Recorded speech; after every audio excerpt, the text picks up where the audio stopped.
Agriculture sir একটু ফ্যাকাল্টিতে। Record এই মাত্র করলাম, তো একটু আবার যদি শুরু করতেন। জি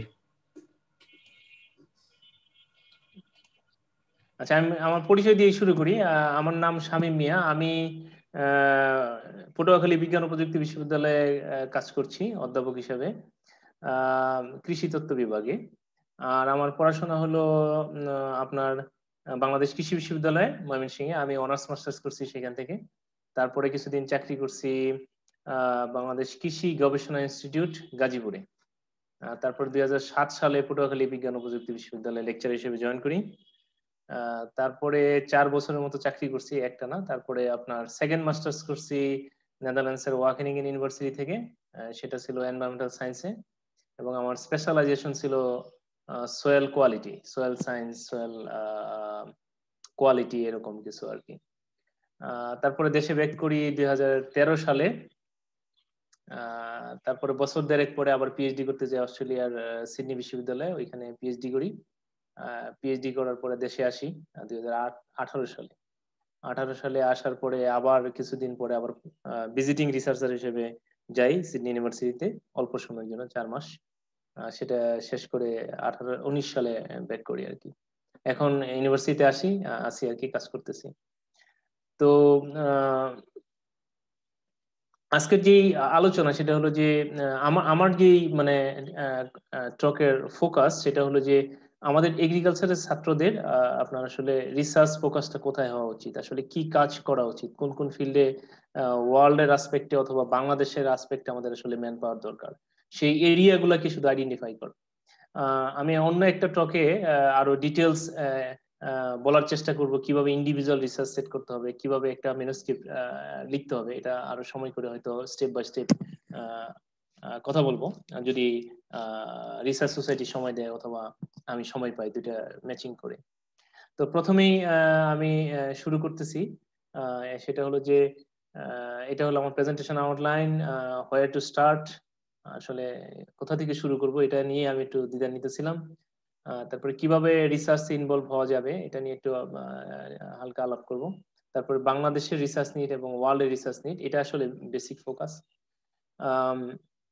এই জিনিসটা নিয়ে আলাপ করব। আর বাকি যেই টপিকগুলো আছে, setting individual research, management right, preparation, submission, editorial review process, এগুলো ইন্ডিভিজুয়াল আরো ডিটেলস হয়তো আলাপ করব। তো প্রথমেই আমি এটা দিয়ে শুরু করি আর কি, যে হোয়ার টু স্টার্ট।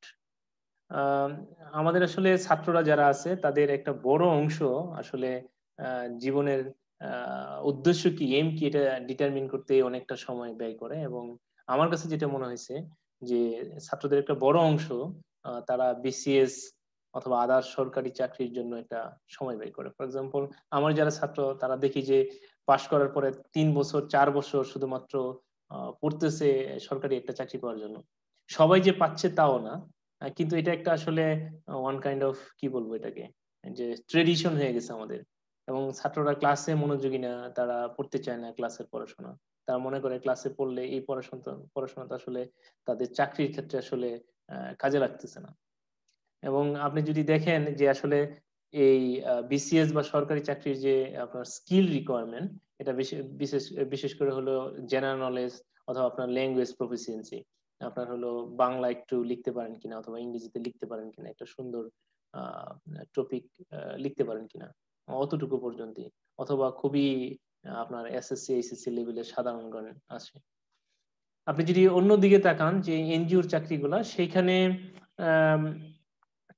আপনার হলো জেনারেল নলেজ, ইংলিশ প্রফিসিয়েন্সি, এগুলোই নর্মালি দেখে, সাথে একটু স্মার্টনেস দেখে যে সে তার প্রোডাক্ট ডেলিভারি করতে পারবে কিনা অথবা সে ফিজিক্যালি ফিট না ইত্যাদি, এইসব ব্যাপারে একটু তারা দেখে। তার শেষের দিকে যেই পয়েন্টগুলো আছে, যেমন ইন্টারন্যাশনাল এনজিওসরা, যেমন মনে করেন সিমিট বাংলাদেশ, এফএও, বা ইন্টারন্যাশনাল অর্গানাইজেশন যেগুলো আছে, তাদের যেই জব ক্রাইটেরিয়া, বিশেষ করে তারা একাডেমিক নলেজ যাচাই করে, অ্যানালিটিক্যাল স্কিল দেখে, ল্যাঙ্গুয়েজ প্রফিসিয়েন্সি দেখেন, পাবলিকেশন আছে কিনা সেটা দেখার চেষ্টা করে। Higher education for building career as a researcher, সেটা আমার কাছে মনে হয় এগুলা থেকে একটু ভিন্ন। সেটা হলো এখানে যে ইন্টারন্যাশনাল এনজিওস বা ইন্টারন্যাশনাল অর্গানাইজেশন যাদের যেগুলো বললাম সেটার মতোই। তো এখানে একটা জিনিস সবচেয়ে বেশি গুরুত্বপূর্ণ, সেটা হলো যে ছাত্ররা তাদের একটা স্পেশাল স্কিল ডেভেলপ করবে অথবা একটা স্পেসিফিক লাইনে তারা রিসার্চ করবে। সেই রিসার্চটা যেন তার পরবর্তীতে কন্টিনিউ করতে পারে এমন একটা কিছু তারা করার চেষ্টা করবে, বিশেষ করে ব্যাচেলর এবং মাস্টার্স লেভেলে। আমরা যদি আপনার পড়াশোনার ধরন দেখি, ইউরোপ, অস্ট্রেলিয়া অথবা আপনার হলো এশিয়ান অন্যান্য কান্ট্রি যারা লিডিং আপনার এডুকেশনের ক্ষেত্রে, তাদের ক্ষেত্রে দেখবেন আপনার ব্যাচেলর রিসার্চ আছে এবং আপনার ইন্টার্নশিপ আছে। বিশেষ করে ইউরোপের কথা যদি বলি, আপনার ওইখানে পড়াশোনার দেখা গেল যে 4 বছর যদি ব্যাচেলর হয়, তার প্রায় 2 বছরই আইদার রিসার্চ অ্যাটাচমেন্ট থাকে অথবা আপনার ইন্ডাস্ট্রি অ্যাটাচমেন্ট থাকে। তো আপনার ওইখানে মানে আমাদের মতো এরকম শুধু পড়াশোনা না, তাদেরকে আসলে টেকনিক্যালি ইকুইপ করা হয় যে সে যেন পাশ করার সাথে সাথে কোনো একটা কোম্পানিতে অথবা কোনো একটা ইয়েতে সে ইন্ডিপেন্ডেন্টলি কাজ করার যোগ্যতা অর্জন করে।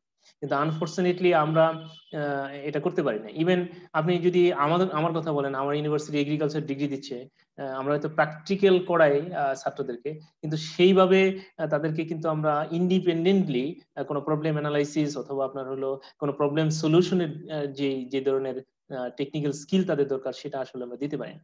এবং এটা খুবই দরকার।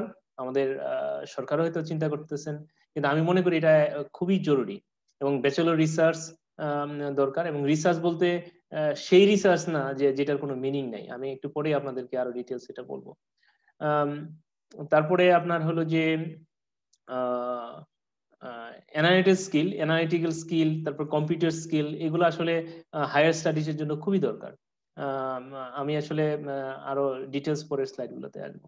এর এখন যে জিনিসটা একটু আগে বলতেছিলাম যে আপনি যদি সরকারি চাকরি পাইতে চান অথবা নর্মাল এনজিওতে কাজ করতে চান, আপনার জন্য থিসিস কোনো গুরুত্বপূর্ণ না, আপনার রিসার্চ আসলে ইম্পর্টেন্ট না। তাহলে আপনার জন্য এই আমি যে কথা বলতেছি এটা হয়তো কোনো গুরুত্বই বহন করবে না। কিন্তু আপনি যদি ইন্টারন্যাশনাল অর্গানাইজেশনে কাজ করতে চান, ইন্টারন্যাশনাল এনজিওতে কাজ করতে চান অথবা হায়ার স্টাডিতে আপনার কেরিয়ার বিল্ড করতে চান, সেটার জন্য আসলে হয়তো বা একটু হেল্প করতে পারে।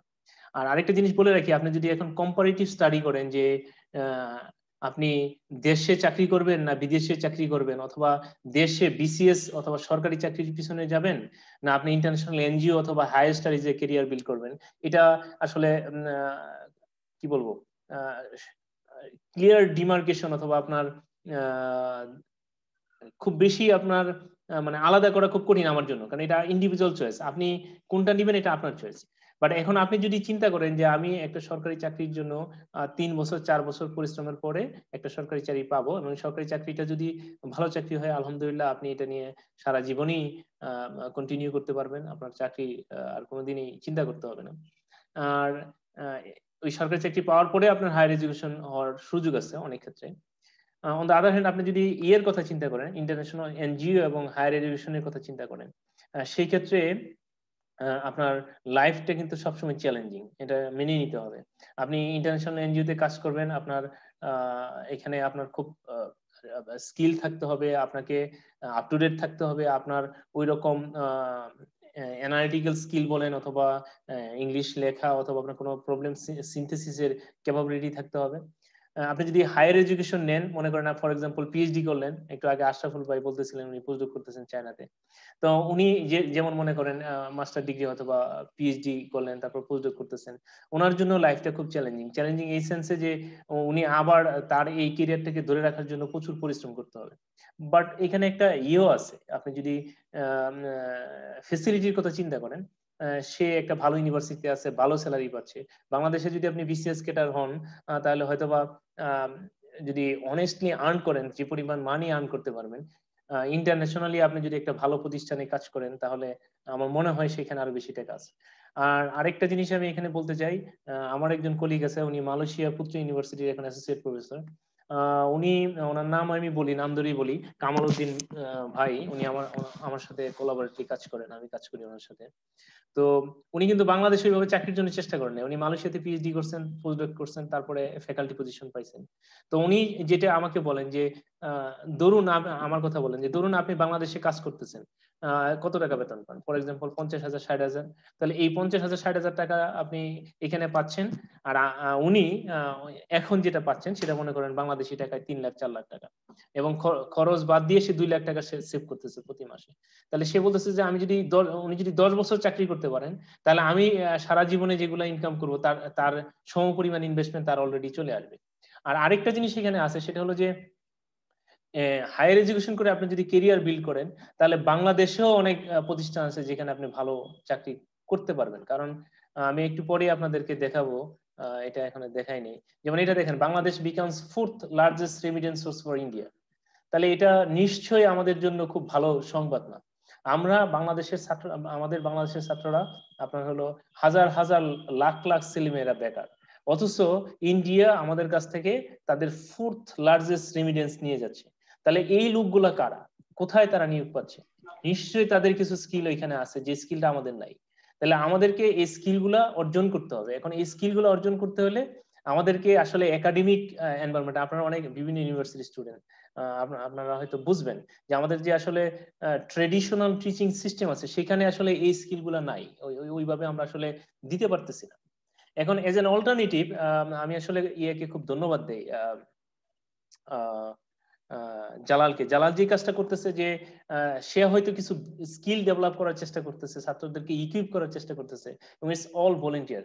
এখন দেখেন, ভলেন্টিয়ারি কিন্তু খুব কম লোকই এখানে রেসপন্স করে। যেমন আপনি মনে করেন আমি এই কথাগুলো বলতেছি, আমারও তো একটু এক্সপিরিয়েন্স শেয়ার করতেছি, কিন্তু আমারও কিন্তু কিছু সময় লাগছে এগুলো প্রিপেয়ার করা, আমি কেনই বা বলবো। তো এরকম সবাই আসে না, তো সে তার সময় দিচ্ছে, আপনাদের জন্য দিচ্ছে।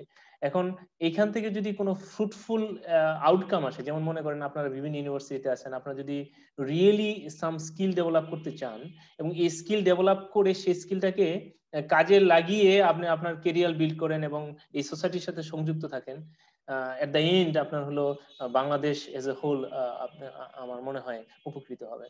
আপনার এই যে মনে করেন বাংলাদেশের যত মানুষ বিদেশে কাজ করে, যে পরিমাণ লেবার আমরা এক্সপোর্ট করি, যেই এই লেবারের যে পরিমাণ আমার ইনফ্লুয়েন্স করে আপনার হলো আমাদের ফরেন কারেন্সি, তার চেয়ে বেশি টাকা বাংলাদেশ থেকে চলে যাচ্ছে। তাহলে আমাদের এই যে এত শ্রম, এত কষ্ট, সবই তো আসলে চলে যাচ্ছে কিসের জন্য? আমাদের কি ম্যান পাওয়ার অভাব আছে? আমাদের তো ম্যান পাওয়ার অভাব নেই। তাহলে এই ম্যান পাওয়ার গুলোকে অতটুকু ইকুইপ করার আসলে আমাদের খুবই দরকার। এখন এই ইকুইপ করানোটা আসলে মানে আমরা ইনস্টিটিউশনালি পারতেছি না। ইনস্টিটিউশনালি পারতেছি না দুইটা কারণে। একটা হলো ছাত্ররা চাচ্ছে না। আমি যদি ছাত্রদেরকে বলি, ছাত্ররা নিতে পারতেছে না, বলে যে না, it's too much for us. তাহলে এখন কি করতে হবে? যারা চায় তাদেরকেই এটা আসলে দিতে হবে। তাহলে এই ধরনের সোসাইটি একটা প্ল্যাটফর্ম হতে পারে।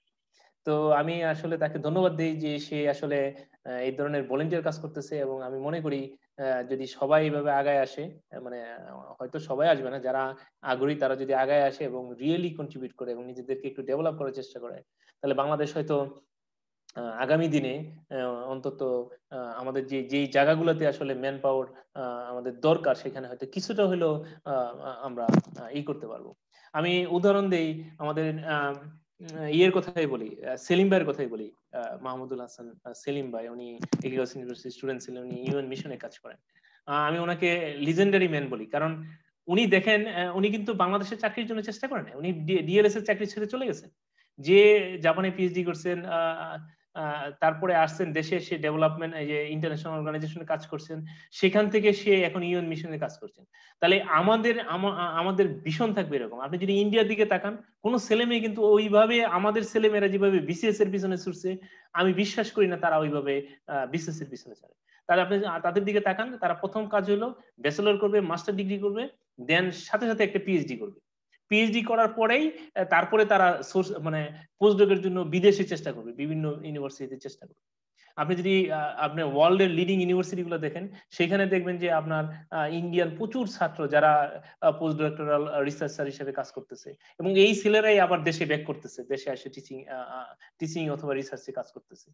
ইন্টারন্যাশনাল যত অর্গানাইজেশন আছে সেখানে ইন্ডিয়ানরা ডমিনেট করছে। কারণ কি? তাদের ওই ওই ট্রেডিশনটা তৈরি হয়েছে যে আপনার হলো ছাত্ররা পাশ করার পরে মাস্টার ডিগ্রি করবে, ভালো রিসার্চ করবে, সেখান থেকে সে পিএইচডি করবে, পিএইচডি তে ভালো রিসার্চ করবে, এবং তারপরে সে পোস্ট ডক্টরাল রিসার্চ করবে বাইরে, এবং সেটা একটা দুইটা না, কয়েকটা পোস্ট ডক্টরাল রিসার্চ করার পরে দেশে অথবা ইন্টারন্যাশনাল অর্গানাইজেশনে কাজ করবে। তো তো আমি এখানে আসলে এরকম একটা সিনারিও দেখাতে চাচ্ছিলাম। আপনি যদি বাংলাদেশের জব মার্কেটটা একটু দেখেন, তাহলে একটা হলো ন্যাশনাল জব মার্কেট আর international job market. National job মার্কেটের দুইটা অংশ, একটা হলো আপনার আমাদের যে সরকারি চাকরির কথা আমি বলতেছিলাম একটু আগে, আর একটা হলো ইন্ডাস্ট্রি। এবং ইন্ডাস্ট্রিতে প্রচুর লোক, আমাদের বিদেশি লোক কাজ করে, যেটা আমি আপনাদেরকে একটু আগে বললাম। তারপর হলো ইন্টারন্যাশনাল অর্গানাইজেশন। আমি সরি, এটা চলে যাচ্ছে। এখানে আমি আসলে ইয়েটা দেখাইতে চাচ্ছিলাম, বাংলাদেশে এফএওর যে আপনার মনে করেন যারা এফএও তে কাজ করছে, কারা এফএও তে কাজ করে, জাস্ট একটু দেখানোর জন্য। আপনি যদি সিমিটে দেখেন, সিমিটে কারা কাজ করে, আমি যাদের সাথে কাজ করি আইডিয়া তারা ইন্ডিয়ান, না হলে আমেরিকান, না হলে অন্য কেউ। তাহলে এই যে আপনার হলো বাংলাদেশের যে, বাংলাদেশে আমি এই দেশে আমার জন্ম, আমার খুব মন খারাপ হয় আমি যখন দেখি যে আমি এই দেশে জন্মগ্রহণ করে একটা বাংলাদেশে কাজ করার সুযোগ পাই না। মানে আমার দেশের ছেলে, আমার কথা বললাম না, আপনি ইয়ের কথাই দেখেন। এখানে দেখেন এশিয়ার যে লোকজন বেশিরভাগই বাইরে, তারা আসলে এখানে লিডিং পজিশনে বসে আছে। হ্যাঁ, দেখতে পাচ্ছেন আমার মনে হয় স্ক্রিনটা নাকি? Yes sir. আচ্ছা, তারপরে আপনি যদি ইয়ের কথা চিন্তা করেন, সিমিটের কথা চিন্তা করেন, সিমিট এখানে আমি যাদের সাথে কাজ করি, সিমিটের সাথে আমাদের রিসার্চ আছে, কাজ করতেছি। দেখেন সিমিটে কারা কাজ করে, এবং তাদের যে মানে খুব ভালো, খুব হাই প্রোফাইল লোকজন কাজ করতেছে আমি এমনটা বলবো না। তারা এখানে বসে থেকে তারা তাদের এজেন্ডা বাস্তবায়ন করতেছে। আমার দেশের সুবিধা, আমার কি নিট, আমার কি এগুলো আসলে তারা খুবই চিন্তা করে, কমই চিন্তা করে। তারা চিন্তা করে যে ঠিক আছে এখানে আসি, ওদের দরকার, মানে ওদের যেটা দরকার সেটা করে। ওদের রিসার্চটা হয় ওদের ওরিয়েন্টেড, রিসার্চটা হয় না আমার নিজের জন্য। আমি একটু পরে আপনাদেরকে দেখাবো এবং বলবো কোথায় তারা ফোকাস করে, কোন জিনিসটা তারা করে। দেখেন এখানে যারা আছে, আমি সবাইকে হয়তো দেখাইতে পারতেছি না, দেখেন যারা আছে খুব কম লোকই বাংলাদেশি এখানে কাজ করার সুযোগ পায়। আমি জানি না কেন, কিন্তু এটার একটা কারণ হলো আমাদের হয়তো টেকনিক্যালি ইকুইপড অথবা ওইরকম কম্পিটেন্ট লোক নাই তাদেরকে মানে চ্যালেঞ্জ করার মতো, অথবা সামহাও ব্যুরোক্রেটিক প্রসেসের কারণে লোক থাকলেও এখানে যাইতে পারতেছে না। তো যাই হোক, যদি আপনার মনে করেন অনেক বেশি লোক থাকে, তাহলে কোনো না কোনো সময় অবশ্যই তাদেরকে এই পজিশনগুলো ছেড়ে দিতে হবে। কারণ আমি যদি বাংলাদেশে জন্মগ্রহণ করে থাকি, আমি যদি এই দেশের এনভায়রনমেন্টে 30 বছর আপনার হলো আমার অভিজ্ঞতা থাকে, তাহলে আমি যদি তার সমান বা তার চেয়ে বেশি আপনার টেকনিক্যাল নলেজ অথবা স্কিল থাকে, আমি কেন এখানে রিক্রুটেড হইতে পারবো না? এটা আমার কোয়েশ্চেন। তাহলে এই জায়গাটা আসলে আমাদেরকে তৈরি করতে হবে, এবং আমাদের ওই ধরনের ম্যান পাওয়ার এবং টেকনিক্যাল ম্যান পাওয়ার তৈরি করতে হবে যারা তাদেরকে চ্যালেঞ্জ করতে হবে না, I know better than you, I know better than you for everything whatever you know. তো এই ধরনের আপনার হলো যে কি বলবো, ইয়েটা তৈরি করতে হবে, ইকুইপ মানুষজন আমাদেরকে তৈরি করতে হবে। অলরাইট, এটা একটা জাস্ট দেখাইলাম। তারপরে আরেকটা জিনিস দেখেন, আপনি যদি ইন্টারন্যাশনালি কাজ করতে চান, মানে বাংলাদেশের কথা বাদ দিলাম, এখন তো আপনার ওয়ার্ল্ডরা আসলে গ্লোবাল ভিলেজ আমরা বলে থাকি, তাহলে ইন্টারন্যাশনাল যদি কাজ করেন, তাহলে আন্তর্জাতিকভাবে যদি আপনার ইন্টারন্যাশনাল ইয়াতে কাজ করতে চান, তাহলে তাদের আসলে কি ধরনের স্কিল দরকার সেটা আমাদেরকে অ্যানালাইসিস করতে হবে। তো আমি আমাদের যারা জব সেক্টরে কাজ করেন অথবা ইউনিভার্সিটিতে কাজ করেন অথবা ছাত্রদের ভবিষ্যৎ যারা আপনার নিয়ে চিন্তা করেন, আমি একটু দেখাই আপনাদেরকে, just for second. For example, এটা একটা post doctoral research fellow CSR এর। আপনারা এখানে দেখেন তারা কি স্কিল চাইছে, কি কি জিনিস তাদের দরকার। হ্যাঁ, এখানে এগুলা লেখা আছে। এখন আমাদের যারা আপনার হলো টিচিং অথবা আমরা একাডেমিক লাইনে যারা আছি, আমি বলবো তাদের চিন্তা করার প্রয়োজন আছে যে আপনার আমরা আসলে কি পড়াচ্ছি, আর আমাদের এই যে লেখাপড়া সেটা ন্যাশনালি অথবা ইন্টারন্যাশনালি আমার ছাত্ররা কম্পিট করার জন্য এনাফ কিনা। আমি তো আগেই বলছি যে সেটা এনাফ না। এখন অন্যভাবে এটাকে অর্জন করার কি মানে ওয়ে আছে, তো সেই জিনিসগুলো আসলে আমাদের চিন্তা করতে হবে, এবং আপনারা এখানে আছেন, আপনারাও চিন্তা করবেন এবং কিভাবে করা যায়। আমার মনে হয় আরো ডিটেলস চিন্তা করা অথবা এইভাবে কাজ করার সুযোগ আছে। নেক্সট, আজকের যে টক যেটা নিয়ে আমি কথা বলতে চাচ্ছিলাম সেটা হলো যে এগ্রিকালচার রিলেটেড যে আপনার হলো ডিসিপ্লিন গুলো আছে, যেখানে আমাদের রিসার্চ করে থাকে আমাদের ছাত্ররা যেসব টপিকে, সেখানে আসলে এখনকার বা কারেন্ট সিচুয়েশনে কোন কোন জিনিস নিয়ে আসলে রিসার্চ করা যায় অথবা কোন কোন আসপেক্টে রিসার্চ করলে কেরিয়ার বিল্ড করা সহজ হবে অথবা এখনকার জন্য গুরুত্বপূর্ণ, সেটা একটু আমি এখানে বলার চেষ্টা করছি। প্রথমে আসি যে আপনার plant breeding and crop variety development, এটা আসলে এগ্রিকালচারের একটা বড় সেক্টর। এখন আপনার, আমি জানি না অনেকে এগ্রিকালচার সেক্টর না বললে হয়তো তারা কতটুকু বুঝবেন। আমাদের এখানে ক্রপ ভ্যারাইটি ডেভেলপমেন্ট অনেক হয়েছে। আপনি যদি রাইসের কথা বলেন, আমরা 100টার মতো ভ্যারাইটি দিছি। আমরা সেলফ সাফিসিয়েন্ট ফুডের ক্ষেত্রে আমাদের বিভিন্ন রিসার্চ অর্গানাইজেশন যারা আছে তারা যথেষ্ট কাজ করতেছেন, we are grateful to them. But আপনি যদি ফান্ডামেন্টাল রিসার্চের কথা বলেন, তাহলে সেই দিক থেকে কিন্তু আমরা অনেক পিছিয়ে আছি। যেমন ফর এক্সাম্পল, এখন ওয়ার্ল্ডে আপনার C4 রাইস ডেভেলপ করার চেষ্টা করতেছে। আমি জানি না আপনারা জানেন কিনা যে C3 C4 প্ল্যান্ট, অর্থাৎ দুইটা মেজ হলো C4 প্ল্যান্ট আর C3 প্ল্যান্ট রাইস, এবং তাদের ফটোসিনথেসিস ক্যাপাসিটি হলো টোটালি ডিফারেন্ট। এবং এমন ব্রিডিং প্রোগ্রাম করতেছে যে রাইসকে তারা C4 প্ল্যান্ট মানে তৈরি করবে C4 হিসাবে। এবং বাংলাদেশের যে ভ্যারাইটি গুলো আসছে, আমি একটু মানে অন্যভাবে যদি চিন্তা করি, তাহলে মনে করেন বাংলাদেশের রাইসের 100টা ভ্যারাইটি আছে। তাহলে এই যে 100টা ভ্যারাইটি আসছে,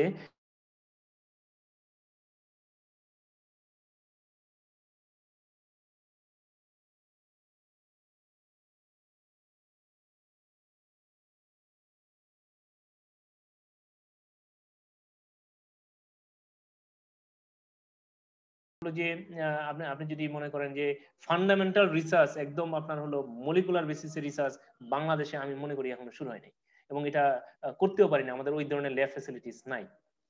তো এখন আপনারা যদি রিসার্চ কেরিয়ার কেউ ডেভেলপ করতে চান, যারা ছাত্র, যাদের জন্য আজকে এই টক, তাদেরকে বলবো আপনি আগে প্লেন ব্রিডিং এবং এই ধরনের অর্গানাইজেশন, যারা ওয়ার্ল্ডে লিডিং অর্গানাইজেশন, তারা কি রিসার্চ করতেছে তাদের ওয়েবসাইট গুলো দেখেন। যেমন আমি এখানে একটা দিলাম, Max Planck Institute for plant breeding, তারা ওয়ার্ল্ডের আপনার হলো প্ল্যান ব্রিডিং রিলেটেড রিসার্চ করছে।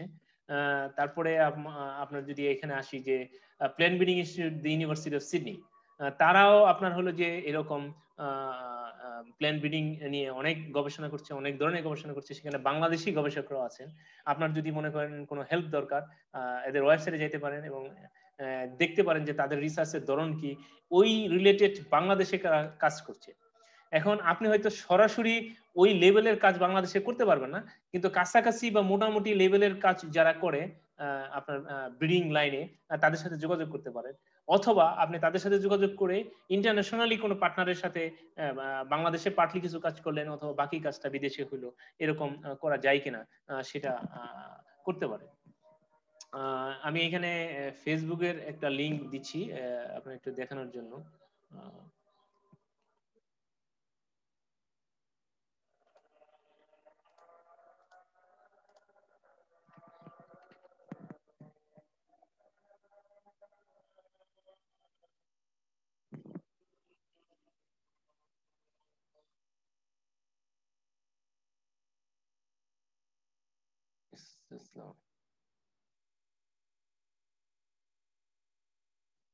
এদের অনেকগুলো ভিডিও আছে, আপনি দেখতে পাবেন।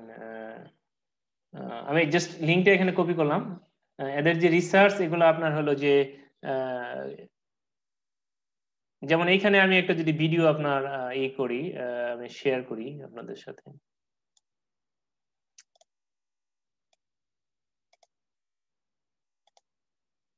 দেখা যাচ্ছে? Yes, sir. জি দেখা যাচ্ছে।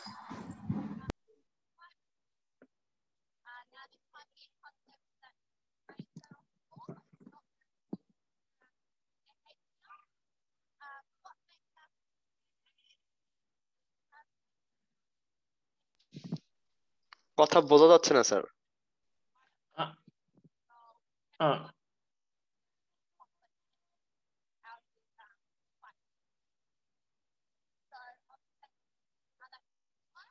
আমি লিঙ্কটা দিয়ে দিচ্ছি, আপনার লিঙ্ক থেকে পরে দেখে নেবেন। Yes, sir. আচ্ছা।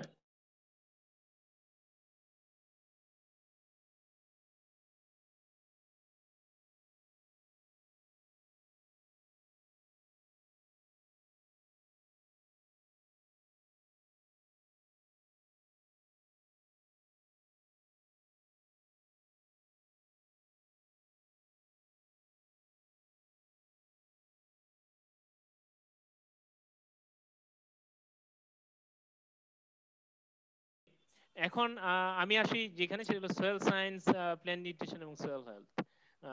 এটা নিয়ে একটু আলাপ করি। সেটা হলো যে দেখেন, সয়েল সায়েন্স আমাদের এগ্রিকালচারের জন্য একটা বিশাল site, agronomy soil science. Soil সায়েন্সের ক্ষেত্রে যে জিনিসটা আপনাকে এখন হোস্ট করে দিছি, আমার সমস্যা হলে আপনি কন্টিনিউ করতে পারবেন। আচ্ছা, গুড। তো এখন যেটা করতেছি সেটা হলো যে আপনার সোয়েল সায়েন্সের যে রিসার্চটা এখন আমাদের জন্য দরকার বা বাংলাদেশের জন্য যেটা দরকার, আপনি যদি একটু চিন্তা করেন যে সোয়েলকে আমরা কিভাবে দেখি। সোয়েলকে দেখি হলো একটা মিডিয়াম যেখানে আপনার যেখান থেকে আমি আসলে ক্রপ গ্রো করি। হ্যাঁ, তো এটা একটা ওপেন ওপেন সিস্টেম আমরা বলি। অর্থাৎ open system in the sense যে আপনি যদি কোনো নিউট্রিয়েন্ট দেন, আমরা যদি কোনো ইনপুট দেই, সেটা লিচ আউট হওয়ার সুযোগ থাকে, এটা এখান থেকে ওই সিস্টেম থেকে লস হওয়ার সুযোগ থাকে। বাট আপনি যদি হাইড্রোফোনিক সিস্টেমের কথা চিন্তা করেন, যেখানে আপনার নিউট্রিয়েন্ট গুলো আমরা রিসাইকেল করি, পাম্পিং এর করে গাছের রুটের ক্ষেত্রে দেই। তো সোয়েল সায়েন্স নিয়ে অনেক ধরনের রিসার্চ হচ্ছে এবং এগুলো সবগুলো বলাও সম্ভব না হয়তো। আমি এখানে কিছু কিছু জিনিস ফোকাস করছি। ফর এক্সাম্পল মনে করেন আপনার সোয়েল কার্বন সিকুয়েস্ট্রেশন, এটা একটা আপনার হলো ক্লাইমেট চেঞ্জের সাথে রিলেটেড। তাহলে এই ধরনের রিলেটেড মানে এই ধরনের রিসার্চ ওয়ার্ল্ডে অনেক হচ্ছে। অর্থাৎ আপনি কিভাবে সোয়েলের কার্বন স্টক বাড়াইতে পারেন, এর একটা প্রধান কারণ হলো আপনি যদি টোটাল কার্বন সাইকেল দেখেন, টেরেস্ট্রিয়াল কার্বনের প্রায় 2/3 থাকে সোয়েলে। তো সোয়েলে যদি কার্বনের পরিমাণ বাড়ানো যায়, তাহলে আপনার হলো যে আমাদের যে ক্লাইমেট চেঞ্জ মিটিগেশন বলেন, এটা একটা ওয়ে। এবং এই সোয়েল কার্বন মডেলিং একটা ইম্পর্টেন্ট জিনিস, যে আপনি সোয়েলে কার্বন রাখলেন, সেটা কতদিন পর্যন্ত থাকবে সেই রিলেটেড মডেলিং করছে লোকজন, সেটাও সেই রিলেটেড রিসার্চ করতে পারে। আর Newton dynamics in the soil, এটা আসলে অনেক দিন পুরনো রিসার্চ। আপনার প্লেন সায়েন্স শুরু হওয়ার পর থেকেই আপনি যদি নিউটন দেন, সেই নিউটন গুলো কোথায় যায়, কার সাথে যায়, কিভাবে প্লেন আপটেক করে, এগুলো আছে। তারপরে speciation of Newton in the soil's, আপনার হলো নিউট্রিয়েন্ট গুলা কোন কোন কোন স্পেসিসে থাকে, কার সাথে থাকে, এই ধরনের আপনার রিসার্চ দরকার। বায়োলজিক্যাল নাইট্রোজেন ফিক্সেশন আর একটা ইম্পর্টেন্ট ইস্যু, এটা নিয়ে সবসময় রিসার্চ হয়। এখন হলো যে আপনি বাংলাদেশের রিসার্চের সাথে যদি আপনি ওয়ার্ল্ডের কনটেক্সট চিন্তা করেন, আমরা নরমালি কি করি? আমরা যারা অ্যাগ্রোনমিস্ট অথবা আপনার হলো সয়েল সায়েন্টিস্ট, তারা হলো যে 5টা ফার্টিলাইজার ডোজ দেই, একটা কন্ট্রোল দেই, দিয়ে আমরা ট্রায়াল দিয়ে বলি যে এই ফার্টিলাইজারটা ভালো, এটা খারাপ। আপনি যদি এইভাবে মানে মানে এটার যে ইনসাইট, মানে কি বলবো, deep inside of the research আপনি যদি বলেন, সেগুলো আমরা আসলে দেখি না। কেন হইলো, এই নিউট্রিয়েন্ট আসলে কোথায় গেল, কার সাথে যুক্ত হইলো, কেন এটা বাড়লো, এই ধরনের কোনো অ্যান্সার কিন্তু আমরা খুঁজে পাই না আমাদের রিসার্চ থেকে। তো আপনার, হ্যালো, ইয়েস স্যার। শুনতে পাচ্ছেন? জি স্যার। আচ্ছা, অলরাইট। তো এই ধরনের রিসার্চ কিন্তু আমরা আসলে করতে পারি না। সেই ক্ষেত্রে আপনি যখন রিসার্চ করবেন, আরেকটু অ্যাডভান্স রিসার্চ যদি করা যায়, যে ফর এক্সাম্পল যেমন আমরা মনে করেন অনেক সময় ট্রেসার বেসড রিসার্চ করি। যেমন মনে করেন আমরা যদি ইউরিয়া ফার্টিলাইজারের ইউজ এফিসিয়েন্সি দেখতে চাই, সেই ক্ষেত্রে আমরা এরকম ট্রেসার ইউজ করতে পারি। মনে করেন নাইট্রোজেন 15 আমরা দিয়ে দিলাম, ইউরিয়াটা নাইট্রোজেন 15 আকারে। তো সেই 15 আকারে দিলে এই 15টা আমি কতটুকু দিলাম, মনে করেন 1 গ্রাম। এই 1 গ্রাম গাছে কতটুকু আসলো, গ্রেনে কতটুকু গেল, সয়েলে কতটুকু, রুটে কতটুকু, ড্রেন আউট কতটুকু হলো, সব হিসাব করে বের করতে পারবো। কারণ সয়েলে যে নিউট্রিয়েন্ট থাকে তার বেশিরভাগ হলো নাইট্রোজেন 14। তাহলে এই ধরনের আধুনিক অথবা অ্যাডভান্স আপনার হলো মেথোডোলজি দিয়ে ইউজ করে রিসার্চ করার সুযোগ থাকে, তাহলে আপনি মানে পরবর্তীতে আপনার রিসার্চ কেরিয়ার বিল্ড করার একটা সুযোগ আপনি পাবেন। এবং এটা ঠিক এইভাবে আপনার হলো কার্বন মনিটরিং করতে পারবেন ট্রেসার দিয়ে। কার্বন কার্বন 14, কার্বন 13 এগুলা দিয়ে আপনার এরকম ট্রেসিং করতে পারবেন। ফর এক্সাম্পল আমি যদি বলি যে আপনার আমি যে আজকে যে কার্বনটা দিলাম জমিতে, এটা কতদিন পরে সম্পূর্ণ আবার অ্যাটমসফিয়ারে চলে যাবে, তাহলে এটা কিভাবে মনিটর করবেন? আসলে তো অনেক ধরনের কার্বন থাকে। সেই ক্ষেত্রে আপনি যদি ওই কার্বনটা লেবেল করে দেন, ফর এক্সাম্পল কার্বন 14 দেন, তাহলে আপনি এই কার্বন 14টা দিলেন, এই কার্বন 14 আপনি যদি আবার ধরে মানে আপনি অ্যাটমসফিয়ার থেকে এটা ট্র্যাপ করে অ্যানালাইসিস করেন, তাহলে আপনি বুঝতে পারবেন যে কতদিন লাগলো, এই টাইম পিরিয়ডটা লাগলো, এবং আপনি প্রিসাইসলি জানতে পারবেন। তাহলে এই ধরনের অ্যাডভান্স টেকনোলজি আপনাকে অ্যাপ্লাই করতে হবে আপনার রিসার্চের ক্ষেত্রে। দেন আসেন, একটু আগেই বলতেছিলাম যে আপনার নিউট্রিয়েন্টের স্পেসিয়েশন নিয়ে। অর্থাৎ আপনার হলো যে আমরা ফার্টিলাইজার দেই অথবা কোনো নিউট্রিয়েন্ট দেই, এই নিউট্রিয়েন্ট গুলো আসলে সোয়েলের সাথে, মিনারেলের সাথে কিভাবে ইন্টারেক্ট করে, আমরা কি এটাকে মডেল করতে পারি? অথবা আমরা কি ক্লিয়ারলি জানতে পারি? আপনি যদি এজ অ্যান এগ্রোনমিস্ট হিসেবে আমাকে জিজ্ঞেস করেন, তাহলে বাংলাদেশের যে বিভিন্ন রকমের সয়েল আছে, মনে করেন আপনার লাল মাটি আছে, আমাদের এদিককার মানে পলি মাটি আছে, এরকম অনেক বিভিন্ন ধরনের সয়েল আছে। তো এই বিভিন্ন রকম সয়েলে নিউট্রিয়েন্ট যদি দেই, তাহলে নিউট্রিয়েন্টের আসলে এদের অ্যাবজর্পশন ক্যাপাসিটি কিরকম, অথবা তাদের সাথে ইন্টারাকশনটা কিরকম হবে, এই ধরনের আপনার হলো অর্গানিক ম্যাটারের উপস্থিতিতে কেমন হবে, অর্গানিক ম্যাটারের ফর্মের ভিন্নতার কারণে কিরকম হবে, এই ধরনের রিসার্চ কিন্তু কেউই করে না। আমরা দেই দিয়ে বলি যে একটা ফার্টিলাইজার দিলাম, দেওয়ার পরে এটা বাইরে গেল, এটা করে গেল, কমে গেল, এরকম করে করা হয়। তবে আপনার এই ধরনের স্পেসিয়েশনের কিন্তু মডেল আছে, যেমন এখানে আমি একটা উল্লেখ করলাম, যেমন মিনটেক, তারপরে হলো অর্কেস্ট্রা বা অর্চেস্ট্রা যাই বলেন, জিওকেমিক্যাল মডেলিং, এরকম মডেলিং করে আপনার স্পেসিয়েশনটা কিরকম হচ্ছে, আপনার যদি সয়েল প্যারামিটার জানা থাকে, অর্গানিক ম্যাটারের ফাংশনালিটি এবং আপনার সারফেস এরিয়া জানা থাকে, তাহলে আপনি ওই প্রত্যেকটা সয়েলে আপনি ফার্টিলাইজার দিলে কিরকম বিহেভ করবে আগে থেকেই জানতে পারবেন। এবং পরে আপনি ফিল্ড এক্সপেরিমেন্ট করলেন, দ্যাটস ফাইন, বাট আগে থেকেই জানতে পারবেন। কিন্তু এই ধরনের ফান্ডামেন্টাল রিসার্চ বাংলাদেশে এখনো পর্যন্ত হয় না। আমি জানি না এই ধরনের মানে টেকনিক্যালি ইকুইপড ম্যান পাওয়ার বাংলাদেশে আছে কিনা কোনো ইউনিভার্সিটিতে। আমার আমার আমি অন্তত জানি না আর কি, আমি কাউকে চিনি না আর কি, এবং অন্তত পাবলিকেশনও দেখি নাই। তারপরে আসেন হলো যে climate change research and adaptation. Climate change নিয়ে বাংলাদেশ আসলে অনেক রিসার্চ হচ্ছে, অনেকে অনেক ধরনের রিসার্চ করতেছে। বেশিরভাগ ক্ষেত্রে যেটা হচ্ছে সেটা হলো অ্যাডাপ্টেশন। ক্লাইমেট চেঞ্জ হলে আমরা কি করব, আমরা কিভাবে অ্যাডাপ্ট করব, ইত্যাদি ইত্যাদি রিসার্চ হচ্ছে। তারপরে আপনার হলো কিছু টেকনোলজিও তো ডেভেলপ করছে, যেমন ফ্লোটিং এগ্রিকালচারের কথা বলা হয়। কিন্তু আপনি যদি দেখেন যে ক্লাইমেট চেঞ্জ হওয়ার কারণে টেম্পারেচার বাড়লো, ক্লাইমেট চেঞ্জ হওয়ার কারণে আপনার হলো যে টেম্পারেচার বাড়লো অথবা কার্বন ডাইঅক্সাইডের প্রেসার বাড়লো, সেই টেম্পারেচার এবং প্রেসার বাড়ার কারণে আমাদের যে এক্সিস্টিং ভ্যারাইটিগুলো আছে, এই ভ্যারাইটিগুলো কেমন রেসপন্স করবে, সেই ধরনের রিসার্চ ফেসিলিটি বাংলাদেশের একটা ইউনিভার্সিটি এবং রিসার্চ অর্গানাইজেশনের স্টিল নাও নাই। এটা খুবই খুবই আনফরচুনেট একটা ব্যাপার।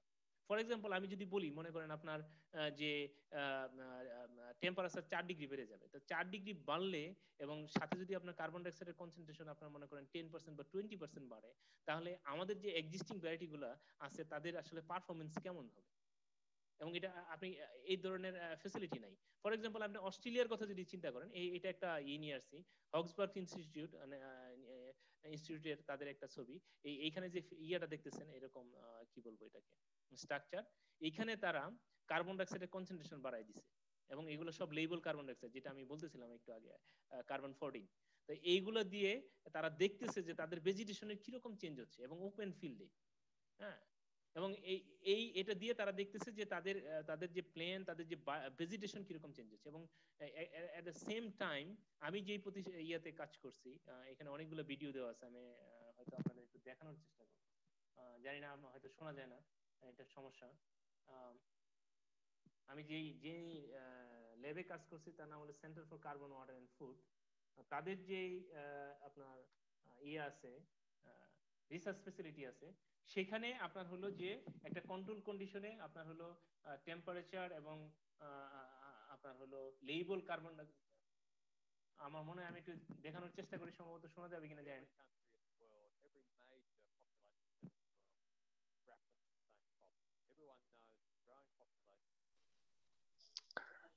সাউন্ড আসে না স্যার।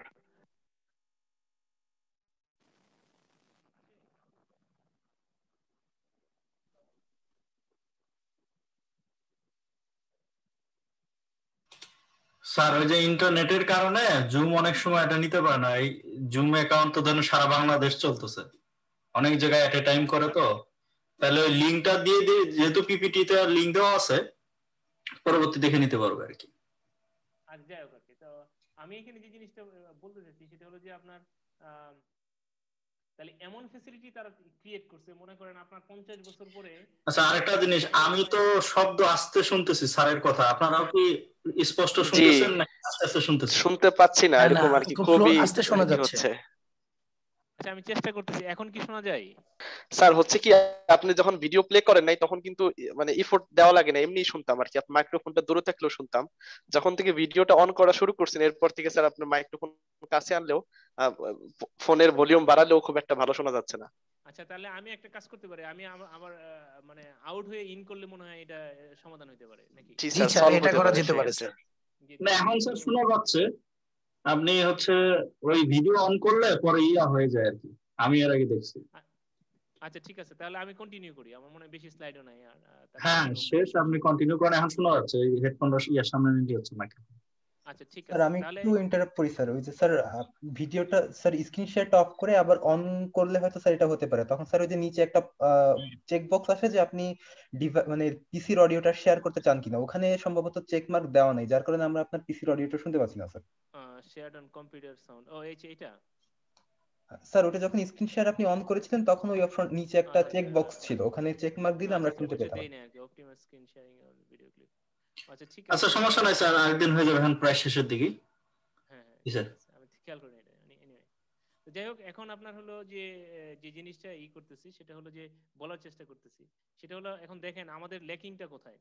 এবং আমি একজন এগ্রিকালচার হিসেবে এটা খুবই মানে মানে কষ্টের জায়গা থেকে বলতেছি, আমাদের যারা পলিসি মেকার, আমাদের আসলে ক্লাইমেট এনডিওমেন্ট ফান্ড আছে অনেক, মানে ক্লাইমেট চেঞ্জের অনেক ফান্ড আসতেছে, কিন্তু বাংলাদেশের কোনো ইউনিভার্সিটি কোথাও কিন্তু এই ধরনের কোনো চিন্তা ভাবনা নাই, রিসার্চ অর্গানাইজেশনে নাই, কারো কোনো চিন্তা ভাবনা নাই যে আমাদের এরকম একটা প্রতিষ্ঠান থাকা উচিত যেখানে আমরা আমাদের যে প্ল্যানগুলো আছে, যে ক্রপগুলো আছে, সেখানে ফিউচার ক্লাইমেট চেঞ্জের কারণে যে চেঞ্জটা হবে, এই চেঞ্জ কন্ডিশনটা আর্টিফিশিয়ালি ক্রিয়েট করে আমাদের ব্যাডিগুলোকে এখানে ট্রিট করতে পারবো।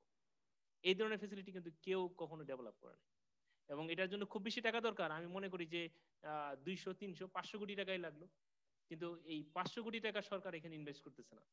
তার মানে দেখেন আমরা এই জায়গাতেই পিছিয়ে আছি। কেন বিদেশিরা বাংলাদেশে এসে কাজ করে?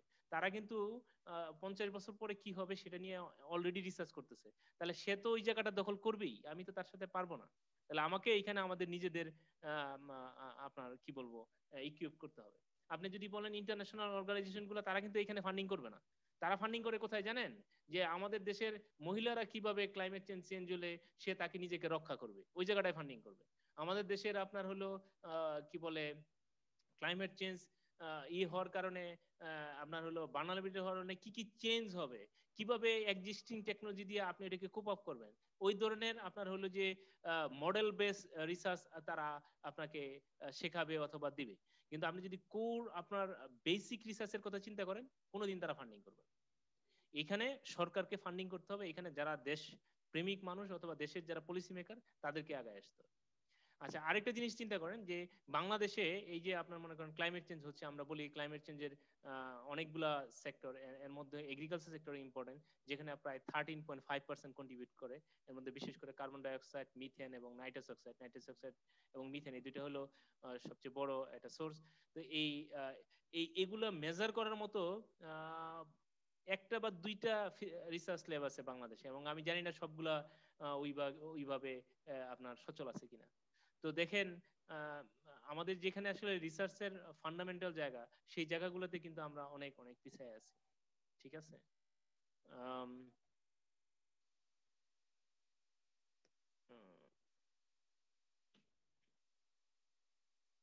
তারপরে যদি আসি যে আপনার হলো plan physiology related research, physiological রিসার্চের যদি আমরা একটা বড় দেখি, সেটা হলো যে ফটোসিনথেসিস আপনার ইনক্রিজ করা অথবা ফটোসিনথেটিক এবিলিটি ইনক্রিজ করা হলো এগ্রিকালচারের একটা বড় আপনার জিনিস, যেটা নিয়ে রিসার্চ করা দরকার। এবং এই রিসার্চ করার জন্য যে ধরনের ফেসিলিটি দরকার সেটা হয়তো বাংলাদেশে ওইভাবে ডেভেলপ করে না।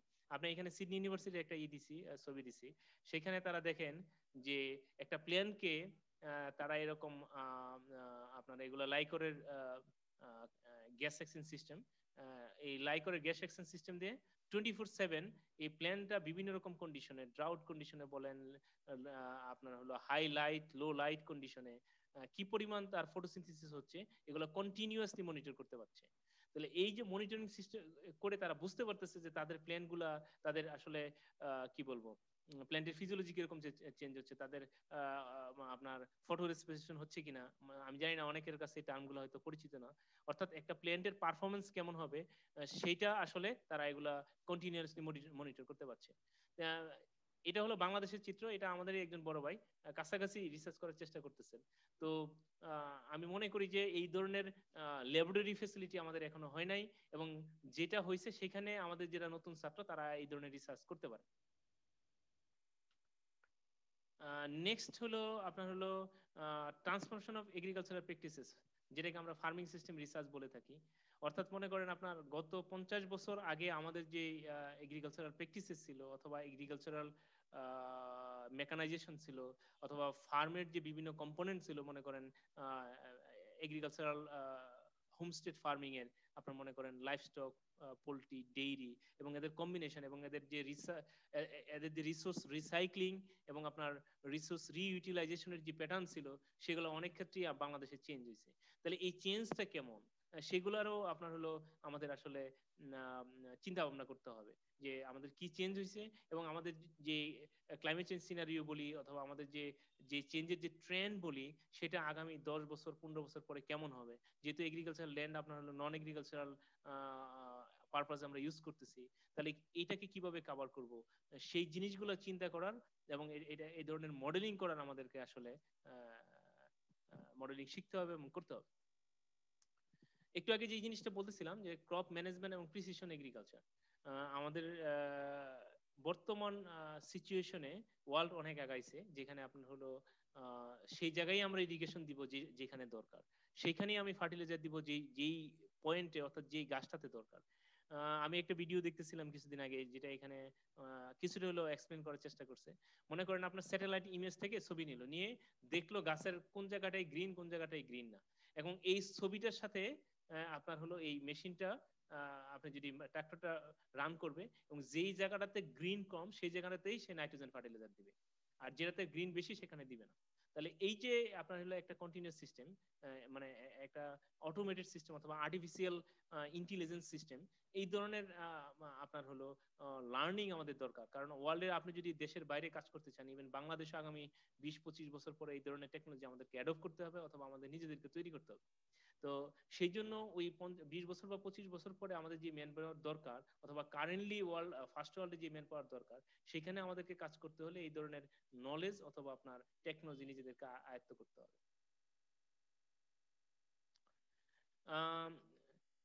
এটার আরেকটা এক্সপ্লেনেশন দিচ্ছি এখানে, যে মনে করেন ক্রপ গ্রোথ মডেলিং করা যায়। আপনার হলো যে আপনি এনভায়রনমেন্টাল কন্ডিশন, আপনার সোয়েলের ক্যাপাসিটি আপনি যদি জানেন, এবং ক্লাইমেটিক কন্ডিশন যদি আপনি জানেন, তাহলে কি ধরনের ফলন পাবেন, কতটুকু ফলন পাবেন, সেগুলা আগে থেকে আপনি বলতে পারবেন। এবং আমরা এখনো বাংলাদেশে যেটা করে থাকি, মনে করেন বাংলাদেশে এই বছরের আমন ধানের ফলন কত হলো, এটা কিভাবে করি হলো যে আমাদের ডিই অর্থাৎ ডিপার্টমেন্ট অফ এগ্রিকালচার এক্সটেনশন যারা আছে, তারা ফার্ম লেভেল থেকে অর্থাৎ ফিল্ড লেভেল থেকে ডেটা দেন, সেই ডাটা অ্যানালাইসিস করে বলেন। কিন্তু এটা আপনার জিআইএস রিমোট সেন্সিং এর মাধ্যমে সম্ভব। বাংলাদেশের কতটুকু এরিয়াতে আমন ধানের চাষ হয়েছে, এবং সেখানে ক্রপ গ্রোথ যদি দেখি, এবং আমাদের যদি স্যাটেলাইট ইমেজ অ্যানালাইসিস করি যে গ্রেন কতটুকু হয়েছে কালার দেখে, সেখান থেকে আসলে প্রিডিক্ট করা সম্ভব। এবং এটাকে যদি আমরা কাস্টমাইজ করি, তাহলে আমার মনে হয় তাদের চেয়ে ভালো বেটার এস্টিমেট আমরা করতে পারবো। এবং সেই ধরনের ক্রপ গ্রোথ মডেলিং এর একজন এক্সপার্ট আর বাংলাদেশে আছে বলে আমার জানা নাই এখনো পর্যন্ত। তাহলে এই যে জায়গাটা আছে, এখানে একটা বড় একটা গ্যাপ, সেখানে আমাদের নতুন ছাত্র যারা আছে তাদেরকে লোকজন খুঁজে বের করতে হবে, এবং আমার মনে হয় এখানে অনেক কাজ করার সুযোগ আছে। নেক্সট হলো প্ল্যান্ট প্রোটেকশন রিসার্চ। আমাদের হলো আপনার ইনসেক্ট অথবা প্যাথোজেন যেটাই বলেন, গত 2 বছর আগে আমাদের ব্লাস্ট হয়ে গেল, হুইটের ক্ষেত্রে অনেক ব্লাস্টে অনেক ক্ষতি হয়েছে। এবং সরকার কিন্তু এখন আপনার ক্রপ গ্রোথ মডেলিং করছে, এবং আপনার ডিজিজ ফোরকাস্টিং করছে ওয়েদারের সাথে। তাহলে এই ধরনের ফোরকাস্টিং মডেল ডেভেলপ করা, এবং কোন ধরনের ইনসেক্ট অথবা প্যাথোজেন কোন ধরনের ওয়েদারে কিরকম তার পপুলেশন ডাইনামিক্স হবে, এটা জানা, এবং এই ধরনের আপনার হলো আগে থেকে ফোরকাস্ট করে কৃষকদেরকে অ্যাওয়ার করা কখন আপনার ইনসেক্টিসাইড দিতে হবে অথবা পেস্টিসাইড দিতে হবে, সেই ডিসিশন দেওয়ার জন্য আমার মনে হয় যে মডেল ডেভেলপ করা এবং এগুলোকে কাস্টমাইজ করার জন্য ম্যান পাওয়ার তৈরি করতে হবে। এখন একটু আসি এনভায়রনমেন্টাল অ্যাসপেক্টের দিকে। আমার মনে হয় এনভায়রনমেন্টাল অনেকগুলো ইস্যুস আছে, বিশেষ করে বাংলাদেশের ক্ষেত্রে আপনার হলো হেভি মেটাল আর্সেনিকের একটা বড় প্রবলেম আছে। আর্সেনিক রিলেটেড যে রিসার্চ হয়েছে তার বেশিরভাগই হলো আমি বলবো একটু শ্যালো টাইপের রিসার্চ। আমরা শুধু আর্সেনিক অথবা হেভি মেটালের যত রিসার্চ হচ্ছে বেশিরভাগই আপনার সার্ভে বেসড, স্যাম্পল নিচে বলে দিছে যে আর্সেনিক আপনার বাড়ছে কমছে কোন এলাকায় কতটুকু আছে। কিন্তু আপনি যদি কাউকে জিজ্ঞেস করেন ভাই আমার এই ঢাকার নদী বুড়িগঙ্গার নদীর পানিতে যে আর্সেনিক এতটুকু, অথবা আপনার হলো রংপুরের মাটিতে সোয়েলে আর্সেনিক এতটুকু, এই এতটুকু আর্সেনিকটা কেন হলো, কিভাবে হইলো, তার বায়োঅ্যাভেলেবিলিটি কতটুকু, সোয়েলের আপনার ওইখানে আর্সেনিক ফিক্সেশনের ক্যাপাসিটি কতটুকু, অর্থাৎ আর্সেনিক স্পেসিয়েশন এবং তার বায়োঅ্যাভেলেবিলিটি নিয়ে কারো কোনো রিসার্চ নাই ইন টার্মস অফ আপনার হলো মিনারেলস, অর্গানিক ম্যাটার এবং আর্সেনিকের ইন্টারাকশন সহ। তো এই ধরনের রিসার্চের ইনডেপথ রিসার্চ করা লোকজনই খুব কম। সবাই আছে শুধুমাত্র মনে করেন সার্ভে করবে, পাবলিকেশন করবে এবং শত শত পাবলিকেশন হবে এবং এটা মানে অনেকে বলবে বড় রিসার্চার, কিন্তু আপনি যদি ইন ডেপথ কোর রিসার্চের কথা চিন্তা করেন সেই ধরনের রিসার্চ কিন্তু আমাদের নাই। আপনার হয়তো পাবলিকেশন হবে, কিন্তু আপনি যদি দেশের আপনি চিন্তা করেন লাভ, সেটা খুব কমই হবে। আমি ব্যক্তিগতভাবে একটা জিনিস খুব বিশ্বাস করি, আমি কাজ খুব কম করি, but my work should have an impact to the society. আমার কাজের আমি অল্প কাজ করব এবং এই অল্প কাজের একটা যেন মানে দেশের এবং জাতির জন্য কোনো না কোনো কাজে লাগে। আমি এমন একটা কিছু করলাম যেটা জাস্ট একটা ইনফরমেশন, যেটার কোনো মানে সায়েন্টিফিক আপনার ইমপ্লিকেশনস নাই, এই ধরনের রিসার্চের আসলে দেশ এবং জাতির জন্য খুব বেশি কল্যাণকর না। তারপরে আরেকটা জিনিস আমাদের একটা মানে ক্রাইং নিড, যেটা এখানে বলতেই হয়, আমি মাইক্রোপ্লাস্টিক এবং অ্যান্টিবায়োটিক। এই মাইক্রোপ্লাস্টিক এবং অ্যান্টিবায়োটিক পলিউশন একটা বড় প্রবলেম। এখন এই মাইক্রোপ্লাস্টিক এবং অ্যান্টিবায়োটিক গুলো আপনার হলো সোয়েল, প্ল্যান্ট এবং এনভায়রনমেন্টে কিভাবে ইন্টারাকশন হচ্ছে ইভেন অ্যানিমাল সহ, সেই ধরনের রিসার্চ বাংলাদেশের কোনো ল্যাবে হয় বলে নাই। কিন্তু আপনি যদি ওয়ার্ল্ডের লিডিং ইউনিভার্সিটি গুলো দেখেন সেখানে কিন্তু তারা এই ধরনের রিসার্চ করছে অ্যান্টিবায়োটিক নিয়ে, মাইক্রোপ্লাস্টিক নিয়ে, মাইক্রোপ্লাস্টিক প্ল্যান্ট নিচ্ছে কিনা, মাইক্রোপ্লাস্টিক গাছের মধ্যে অথবা অ্যানিমালে কিভাবে ঢুকতেছে, বায়োঅ্যাকুমুলেশন অথবা বায়োম্যাগনিফিকেশন হচ্ছে কিনা, এবং এটা হেলথের জন্য কতটুকু হ্যাজার্ড, সেগুলো অ্যানালাইসিস করছে। আমার মনে হয় এই জায়গাটায় আমাদের রিসার্চ করার অনেকটা স্কোপ আছে। দেন লাস্ট স্লাইড আমার, সেটা হলো রিসাইক্লিং এন্ড রিইউজ।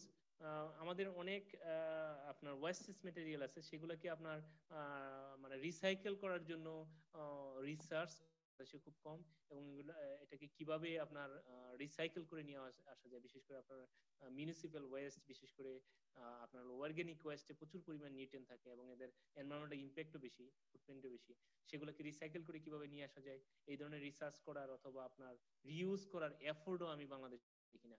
তো এই জায়গাটায় আমাদের মনে হয় কাজ করার সুযোগ আছে যারা এগ্রিকালচারিস্ট তাদের জন্য। আমার মনে হয় আমি অনেক কথা বলছি, চেষ্টা করছি একটু ওভারভিউ দেওয়ার, যেখানে আপনার আসলে আপনারা রিসার্চ করতে পারবেন আর কি এরিয়াগুলো। আমার মনে হয় আমি পরবর্তী টকে আরো আপনার হলো ইন ডেপথ ইন্ডিভিজুয়াল রিসার্চ কেমন হবে সেগুলো নিয়ে আরো বিষয় মানে বিস্তারিত আলাপ করব। আপনাদের কোনো কোশ্চেন থাকলে প্লিজ করতে পারেন।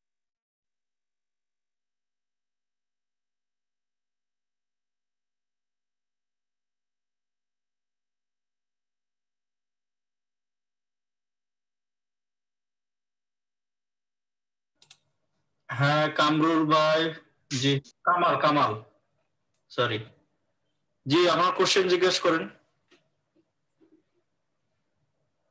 কামাল ভাই শুনতে পাচ্ছেন? বাড়ি থেকে বাংলাদেশ এগ্রিকালচার রিসার্চ। মইনুস সালাম স্যার ক্রপ মডেলিং এর কিছু কাজ করতেছেন, ইয়েস, এবং সেটা খুব বেশি দিন হয় নাই। মইনুস সালাম স্যারের সাথে আমার যোগাযোগ আছে, এবং আমি জানি না ক্রপ মডেলিং এর কোনো পাবলিকেশন অলরেডি আসছে কিনা বিআর এর পক্ষ থেকে, আসে নাই। তারা কাজ করতেছেন, আমরাও লার্ন করতে চাই, শিখতে চাই। আমার মনে হয় এটা খুব। আসসালামু আলাইকুম। জি জি বলেন। আসসালামু আলাইকুম শামীম ভাই, আমি শামীম ভাই বলে সম্বোধন করলাম। হ্যাঁ অবশ্যই অবশ্যই। আপনার সঙ্গে আমার অনেক আগে পরিচয় হয়েছিল। আমি খুব ইন্টারেস্টেড ছিলাম আপনার এই প্রেজেন্টেশনটার জন্য এবং অনেক কিছু শিখলাম।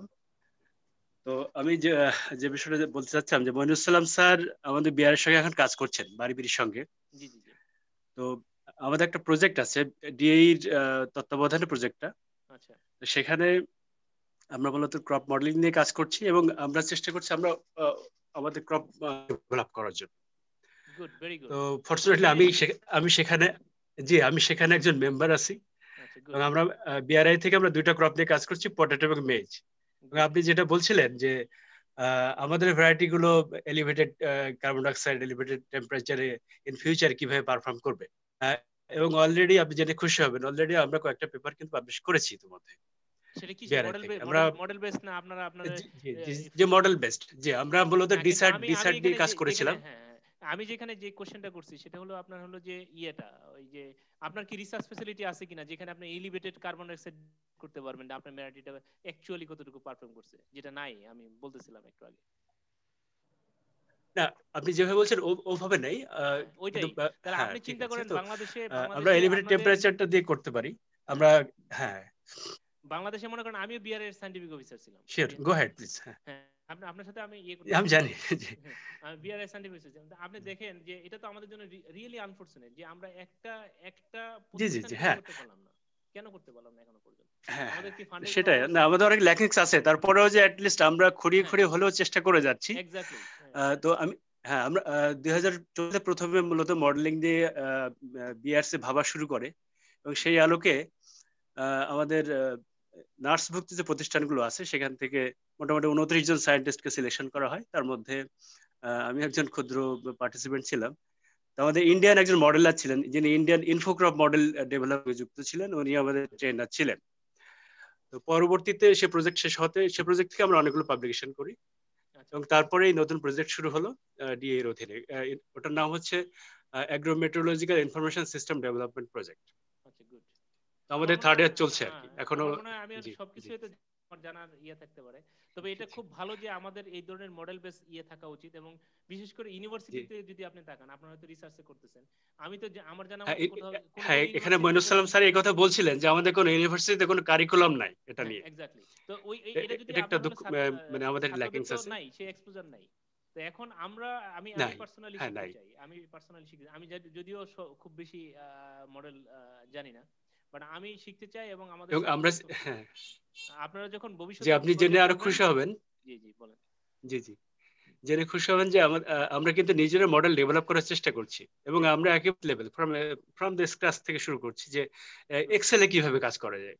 হ্যাঁ, প্ল্যান্ট সিস্টেমটাকে আমরা কিভাবে এক্সেল বেসড মডেল করতে পারি। হ্যাঁ, তা আপনাদের রিসার্চের সাথে তারপরে আর কি, তাহলে আমি খুব খুশি হব। না, সেটা আমাদের খুব ভালো লাগবে। তো আপনার সঙ্গে অনেকদিন পরে প্রেজেন্টেশন দেখে খুব ভালো লাগলো। আমি এখন বর্তমান খুলনাতে আছি, আমি বলে রাখি আমি সায়েন্টিফিক অফিসার আছি এবং নন-ফার্ম রিসার্চ ডিভিশনে কাজ করছি, খুলনাতে আছি। আমি একসময় বরিশালে ছিলাম। আচ্ছা, আপনি আপনাদের ক্যাম্পাসে যাওয়া হতো। নাম্বারটা একটু দিয়েন আমাকে, আপনার সাথে যোগাযোগ করব, এবং আমি আপনার কাছ থেকে শিখতে চাই। এবং জি জি, আমি অবশ্যই আপনার সঙ্গে যোগাযোগ করব, এবং আপনার কিছু সাজেশন আমার প্রয়োজন আছে। আমি স্টিল নাও এখনো পিএইচডি করি নাই, এবং চেষ্টা চালাচ্ছি, এই জন্য সেমিনারটা আমার খুব ভালো লাগলো আর কি। আচ্ছা, থ্যাংক ইউ। তো ধন্যবাদ আর কি। জি জি জি, আসসালামু আলাইকুম। অন্য কোনো কমেন্টস অন্যদের বা অথবা কোনো কোশ্চেন যদি জানা থাকে?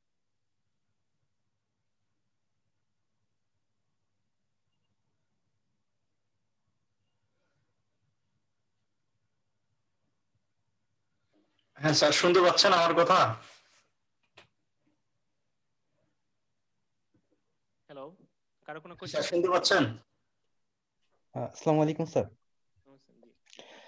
স্যার, আমার প্রশ্ন হচ্ছে যে বাংলাদেশে তো স্যার রিসার্চের ব্যাপারে যেটা বলছিলেন যে আমাদের দেশে স্টুডেন্টদের কিছুটা সীমাবদ্ধতা রয়েছে, তারা আগ্রহী না, আবার অনেক দিক থেকে আমাদের ইনস্টিটিউশনাল কিছু সীমাবদ্ধতা।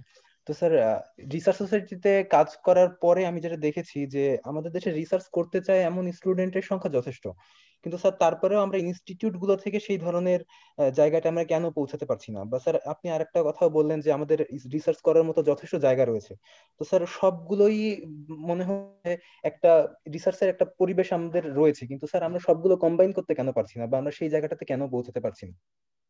এখন এটা আমাকে যদি জিজ্ঞেস করে, আমি যদি সোজা সাপটা উত্তর দিই, সেটা হলো এরকম যে আমাদের ক্লাসে যতজন স্টুডেন্ট আছে তার বেশিরভাগ ছাত্রই তাদের চাকরির চিন্তা, সে হয়তো বিসিএস করবে অথবা সরকারি চাকরি করবে অথবা ব্যাংকে জব করবে, কিন্তু তার যে রিসার্চে আলাদা কেরিয়ার ডেভেলপ করার যে ধরনের চিন্তা ভাবনা, সেটা নাই। এবং আমাদের যে রিসার্চ অর্গানাইজেশন গুলোতে চাকরি নিয়োগ হয়, সেখানে সমস্যা আছে। সেখানে দেখা যায় যে ধরনের পরীক্ষা হয়, সেটা আসলে আমাদের পরীক্ষা পদ্ধতি আমার কাছে ভালো মনে হয় নাই। কামাল ভাই এখানে আছেন, উনি বলতেছিলেন আমার খুব ভালো লাগলো, উনি আমার একটা ইয়াতে কমেন্টস করছেন, এবং আসলে আমার হয়তো জানা ছিল না এটা ইয়ে হলো। তো এখন যেটা আপনার হলো দরকার সেটা হলো যে রিসার্চ অর্গানাইজেশনে নিয়োগ কার পাওয়া উচিত?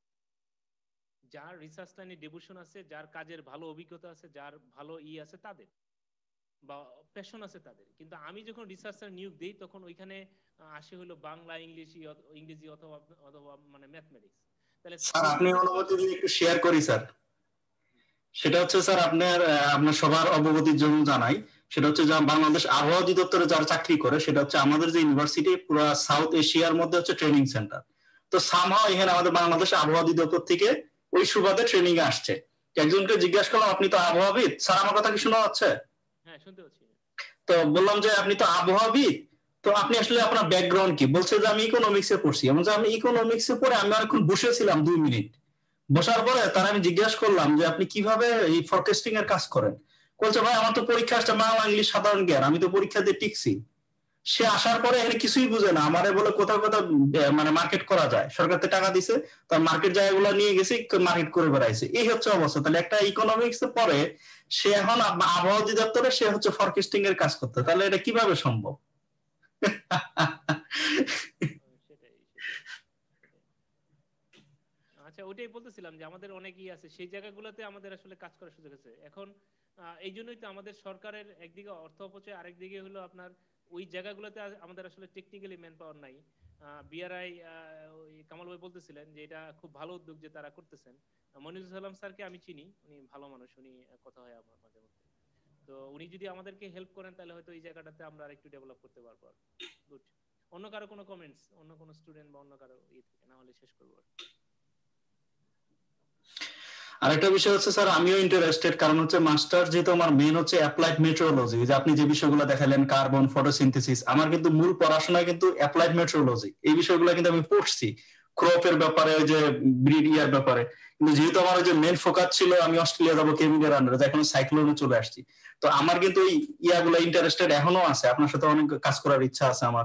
ইভেন কেউ যদি থাকে তাহলে ওই বিষয়গুলো ক্লাইমেটের সাথে ইয়া করে আমি চাইলেও কিন্তু রিসার্চ করতে পারি, এই ফিল্ডেও কিন্তু করা যায়।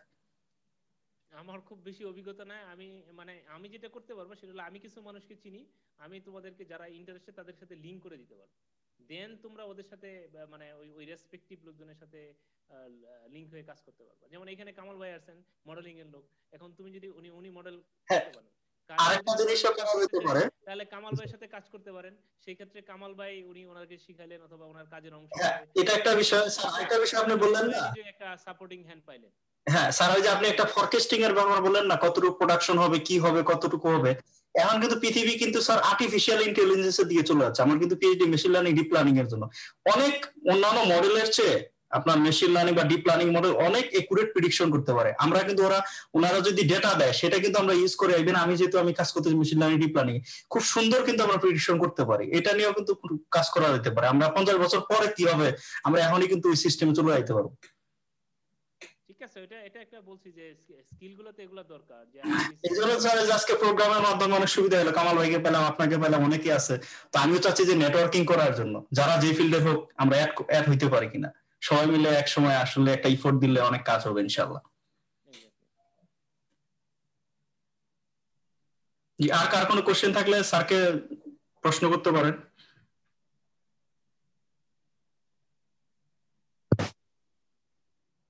স্যার রিসার্চ মেথোডোলজির উপরে আপনার কোনো সেশন আমরা সামনে পাবো কিনা? আর রিসার্চ সোসাইটি থেকে আমরা ওপেন রেডি আছে, এখন স্যার রেডি আছে কিনা স্যারের ব্যাপার, আমরা আছি। আমি বলি আপনাকে, সেটা হলো যে আমরা আসলে একটা বই লিখতেছি, যে বইটা হলো আপনার আন্ডার প্রসেসিং আছে। সেটা হলো যে টোটাল একজন আর্লি ক্যারিয়ার রিসার্চার তার রিসার্চ শুরু থেকে একদম পাবলিকেশন পর্যন্ত কি কোন স্টেপে কি করতে হবে তার একটা বই অলরেডি ড্রাফট করছি আমরা। তো সেই ড্রাফটটা আমরা আরেকটু আগাই, তারপরে আমরা ওই স্টেপ বাই স্টেপ, এটা আসলে একদিনে সম্ভব না, অনেকগুলো সেশন লাগবে। প্রায় আমি মনে করি যে 10টা সেশন তো লাগবেই একটা কমপ্লিট ইয়ে করতে। জি স্যার। তো আমার নিজেও আমি খুব ব্যস্ত আসলে, আমি সাধারণত করতে পারি না। আমি আসলে একটু ব্যস্তই। আমার 3-4 জন পিএইচডি স্টুডেন্ট আছে, আমার মাস্টার স্টুডেন্ট আছে, আমি নিজেও অনেকগুলো রিসার্চের সাথে ইনভলভ। তো মেথোডোলজির স্যার একটু ইন্টারাপ্ট করেছেন, মেথোডোলজির উপর আসলে আমাদের অনেকেরই আগ্রহ আছে। তো যদি স্যার একটু আপনি সময় দেন বা যেভাবে হোক আমাদের একটু হেল্প হতো, যদি মেথোডোলজির উপরে যদি কোনো সেশনটা স্যার নিতে পারেন ওদের জন্য খুবই উপকার হবে স্যার। ঠিক আছে, এটা মাথায় থাকলো যে আমি পরবর্তীতে আমি বলছি যে ইন্ডিভিজুয়াল রিসার্চ কিভাবে সেট করতে হবে, তারপরে এগুলো করব হয়তো আগামী মাসে না তারপরের মাসে এপ্রিলের দিকে হয়তো দেখি সুযোগ পাইলে আরো যারা। সমস্যা নেই স্যার, রিসার্চ সোসাইটি স্যার সবসময় আপনার সাথে আছে, আপনি খালি বলবেন যে জালাল অ্যারেঞ্জ করো, আমি রেডি। আমি চাচ্ছি সবাই ছড়ায় যাক। যেমন জালাল বলতেছিল যে মেটা অ্যানালাইসিসের উপর একটা দেওয়া যায় কিনা। হ্যাঁ হ্যাঁ, সেটাও একটা আমাদের ইয়াতে আছে, মেটা অ্যানালাইসিস। অনেকেই কোশ্চেন যোগাযোগ করতেছে রিসার্চ সোসাইটিতে। হ্যাঁ হ্যাঁ, তো দেখি ওইটা করতে পারি কিনা। যদি হয় মেটা অ্যানালাইসিস, বাংলাদেশে ওইভাবে মেটা অ্যানালাইসিস করে হাতে গোনা কয়েকজন মানুষ আমি চিনি। তা আমরা যেহেতু করি, জানি কম বেশি, তাহলে হয়তো আমরা আমাদের ইয়েটা শেয়ার করব। তো আরেকটা জিনিস সবার মানে জানানোর জন্য বলতেছি, আমরা যেহেতু এখন রিসার্চ সোসাইটি লাইফ সায়েন্স নিয়ে কাজ করতেছে, তো স্যার যেহেতু বললো যে আড়াই মাসে সে ব্যস্ত, তো আড়াই মাসে হচ্ছে ডক্টর ধর্মেন্দ্র বিশ্বাস স্যার, উনি হচ্ছে ভেটেরিনারি মেডিসিনের উপরে। তো আগামী মাসে ইনশাল্লাহ আমরা আবার ভেটেরিনারির দিকে যাব, সেটা নিয়ে আমরা অ্যারেঞ্জ করবো আর কি, এগ্রিকালচারের একটা পার্ট আমাদের কন্টিনিউ থাকবে। তো স্যার আপনার হচ্ছে যে শেয়ারটা যদি অফ করে দিতেন তাহলে আমি ওদের একটা জিনিস দেখাতাম, আমাদের আজকে রেকর্ডটা আসলে কোথায় পাবে, বা আপনার পিপিটি দিলে কোথায় পাবে তারা। আরেকটা জিনিস এখানে করে নিই আমি কথা জি স্যার।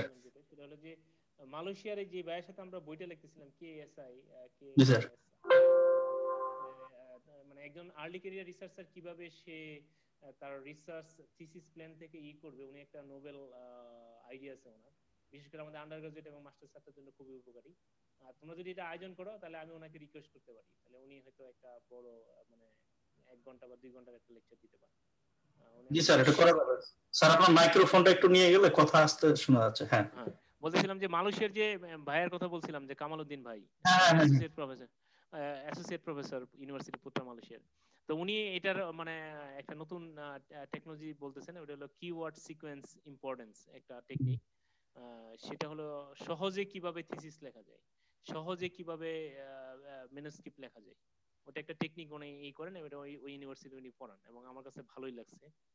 তোমরা যদি এটা অর্গানাইজ করো আমি ওনাকে রিকোয়েস্ট করতে পারি, তাহলে হয়তো বা উনি এটার উপরে। স্যার এখন আপনি স্যার ওনাকে বললেন কবে উনি সময় দিতে পারবে, তাহলে রিসার্চ সোসাইটি আমরা ওইভাবে অ্যারেঞ্জ করব, আমরা রেডি আছি।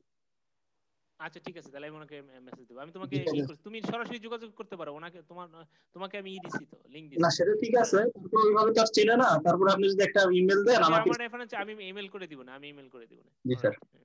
জি স্যার। আচ্ছা আপনার স্ক্রিন দেখতে পাচ্ছেন? হ্যাঁ দেখা যাচ্ছে, দেখা যাচ্ছে। হ্যাঁ, এই যে এখানে তো আমাদের আরো অনেক প্রোগ্রামের সব এখানে আছে। তো এই ইউটিউবে আমি হচ্ছে আপলোড করে দিব।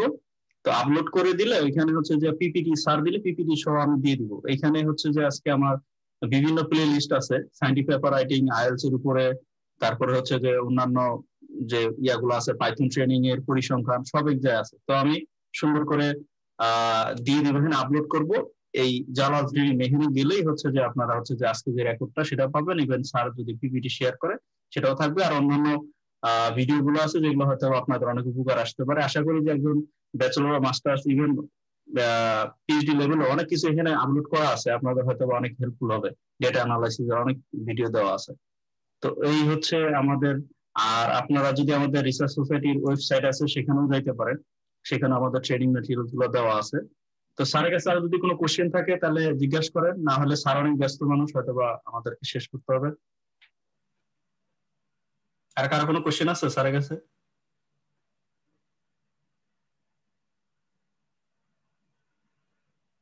অলরাইট, আমার মনে তাহলে শেষ করি আজকে। থ্যাংক ইউ, আপনারা অনেক কষ্ট করে শুনছেন। কামাল ভাই আপনার নাম্বারটা একটু দেন, আর আশরাফুল ভাই আপনিও আমার সাথে যোগাযোগ করেন পার্সোনালি, আমার ইমেল অ্যাড্রেসটা আমি দিয়ে রাখতেছি এখানে। জি থ্যাংক ইউ।